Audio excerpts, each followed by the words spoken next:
Hindi, I mean, ngayon, kasi, syempre, sinet na ng Ama, si Jesus Christ. So, ito na lang yung, natin ngayon. Commandments po. Ayun po. Yung utos po, yung 10 kautusan po, nung dumating po si Kristo po, siya po yung nagdala ng New Covenant. Sinabi po ni Kristo po, ang lahat ng kautusan po ay nakapaloob na lamang po sa dalawa. Ayun po yung ibigin mo ang iyong kapwa gaya ng pag-ibig mo sa iyong sarili. Ayun po. Kasi po, imposible po para sa isang tao na sundin ang commandments po. Kasi po, ang sinabi sa commandments po, if you break one, you break them all. Ibig sabihin po, kapag binreak mo yung isa, binreak mo na yung lahat. Eh tayo po, we fall short of the glory of God. We are a sinner. Ibig sabihin po, lahat po tayo makasalanan. Hindi natin kayang i-keep yung commandments po.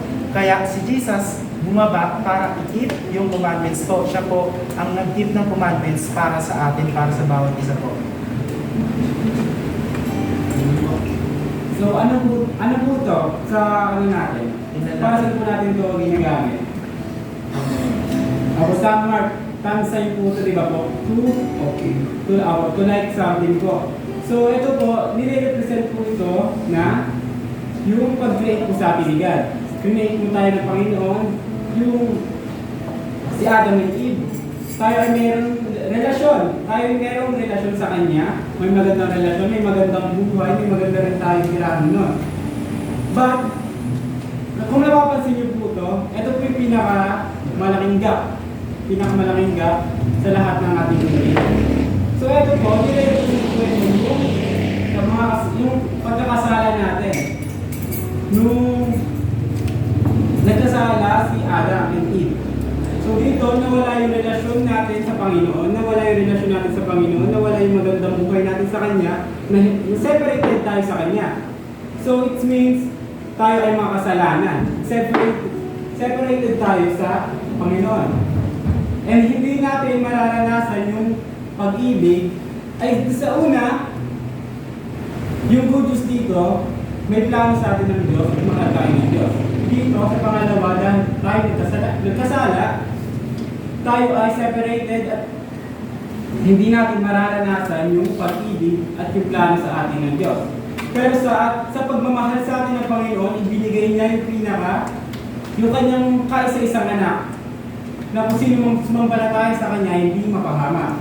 So, ito nire-represent neto yung sacrifice ni Jesus na siya'y namatay sa krus ng Kalbaryo at tayo niligtas. So dito yung God's power and victory over our sins. Kung mapapansin nyo, ano yung mas malaki? Yung middle finger natin. So ibig sabihin, talo ng Panginoon yung ating mga kasalanan, but only Jesus Christ. Sinabi nga sa John 14:6, Jesus is the way, the truth, and the life. No one comes to the Father except through me. So dito, dahil sa pag-ibig sa atin ng Panginoon, tinubos niya tayo sa ating mga kasalanan, nawala yung ating mga kasalanan, nilinis niya tayo. Kaya, eto, yung kung mapapansin nyo, yung sa ring finger natin, yung apat, yung ring finger natin, nire-represent na ito yung pagbabalik natin. Di ba kapag sa may kasal, yung nire-represent na ito ng ring finger na to, kung yung commitment mo, yung relationship mo sa kanya, yung i-accept mo siya as a wife mo or husband mo. So, ganun din sa ating Panginoon. May ring tayo na binigay sa atin, ay yung relasyon natin sa Panginoon. So, dati na hiwalay tayo sa Panginoon, may maganda tayong relasyon, nahiwalay tayo sa Panginoon, dahil sa pag-ibig ng Panginoon, tinubos niya tayo sa ating mga kasalanan, at ngayon, bumalik yung relasyon natin sa Kanya. So, ito yung relasyon natin ulit sa Kanya. Yung panglima, ito yung new beginning. Kung mapapansin niyo, ito yung pinakamaliit. Ito yung new beginning sa atin na binigay sa atin ng Panginoon. Ito yung bagong buhay, bagong identity natin. Yung bago nating pagkatao ay din. So yun, dahil sa pag-ibig ng Panginoon, tinubos niya tayo, bumalik yung relasyon natin sa Kanya. Kaya tayo ay may bagong simula. Ayun lang ako. So may question pa po ba kay Kuya Jay or solution? May add po kayo. Add-on ko lang. Di ba si Pablo, si Saul, nung una, napapakinggan niya natin ang sinasabi ni Jesus Christ. Pero hindi siya masaya. Again siya. So, ganun din po tayo mga Kristiyano. Maaaring lahat po tayo ngayon, nalalaman natin, napapakinggan natin, na yung sinasabi sa Bible. Pero maaaring hindi pa rin po tayo sumunod. Like, huwag po sana mangyari yung kay Pablo na naririnig na natin yung salita ng Diyos at nauunawaan na natin. Ba't ang buhay natin is pinapamuhay na natin. Huwag po natin antayin sa buhay natin na mula din po tayo natin. Bago po natin maintindihan yung totoo, bago po tayo. Like nung ginawa po ni Jesus Christ kay Pablo, iba na siya. Pero hindi pa siya nangyari. So maaari yung sa atin, ganun din, gusto natin pakinggan, then hindi na natin sila sa buhay. Huwag po natin antayin na kagaya natin yung ginawa ni Jesus Christ kay Pablo, na binulag siya, then syempre, masakit yun, na mabulag ka, kaya nagtaka siya. Tapos, iba nga, binalik ni Jesus Christ yung paningin. Ano na nangyari kay Pablo? Naging servant na siya. Huwag po natin antayin na naman na bilang isang mananampalataya na Kristiyan is naririnig na natin yung good news para sa buhay natin. Huwag po natin baliwalain. Kasi sobrang hirap po na pag yung ibibigay sa ating problema ni Lord, baka hindi natin makayanin, hindi po tayo. Kaya si Pablo po is hindi po siya binulag dahil lang po doon sa isa po siyang patuturo na kung makakarinig man po tayo ng salita ng Diyos at alam natin na nagmumula talaga sa Kanya, kailangan po natin ito. Kaya si Pablo po isang malaking patuturo ng Jesus Christ. Kahit ano man po yung sama ng tao, duloy mo, pinapatid pa siya sa mga Kristiyano. Pero, yun po, kasi meron po si Pablo na, na leadership na talagang, di ba, pag nakita na siya, nakapagkakot sa kanya. Sumusunod sa kanya yung ibang, inutos ng gano'n, sumusunod. Kaya isa rin po yun sa mga maraan ng Diyos kung bakit nangyari yung kay Pablo. Kaya, nawa sa atin, ito po natin antayin na bumagsak tayo. At baka hindi natin makayanan, hindi tayo makabalik sa Panginoon. Kaya nagmaaari, ano po yung naririnig natin para sa pabubuti ng bawat isa at sa pamumuhay natin.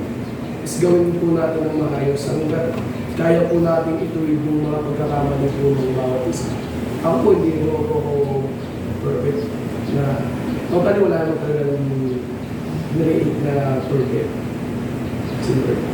Kaya lahat po tayo nagkakasala. Pero huwag po tayo manatili doon. Mag-Diyos po, mas lalo natin i-represent si Lord na talagang isa tayo mananampalataya sa pamamagitan ng unti-unting pagbabago. Hindi man po tayo bigla, hindi naman po kasi tayo ng Diyos na pag sinala mo sa apoy, instant dito. Ibumod po tayo ng Diyos kung paano, yung proseso tayo kung paano. Para po sa buhay ng bawat isa. At maging sa loob ng family natin, is tayo po yung magiging ilaw. Kung si Jesus Christ po yung binigay sa atin ng Ama para matubos yung ating mga kasalanan. Gusto mo po ba yung kasama natin sa bahay is ikaw ligtas yung kasama mo sa bahay natin? Diba parang sakit naman po yun. Magulang mo, kapatid mo, tatay mo, hindi mo kasama doon sa kaligtasan. Kaya yun po yung sinasabi ko na kayo po yung ilaw sa loob ng bahay. So kailangan nyo po yung ilaw no is magningning habang panahon. Ano man yung pagsubok na dadaan sa buhay nyo, kailangan makita ng pamilya nyo is matatag kayo at nasa Panginoon nyo. Maging financial problem man yan, maging trials naman yan sa bawat pamilya. Alam naman po natin, hanggat may Diyos po tayo, hindi po tayo pumagalala. Amen. So last po. Last po, ano yung tawag sa atin? Tama. Tayo yung mga anak po ng Diyos. So bilang mga anak po tayo ng Diyos, dapat hindi po tayo dapat hindi dapat natin iniisip na alipin tayo ng ating kasalanan, takot, o yung mga pagkakamali natin sa nakaraan po natin.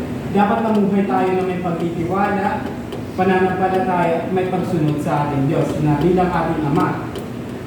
So dapat yung pagkakakilanlan po natin is nanggagaling lamang sa Diyos, hindi sa sinasabi ng mundo tungkol sa atin. So, pag-pray mo naman.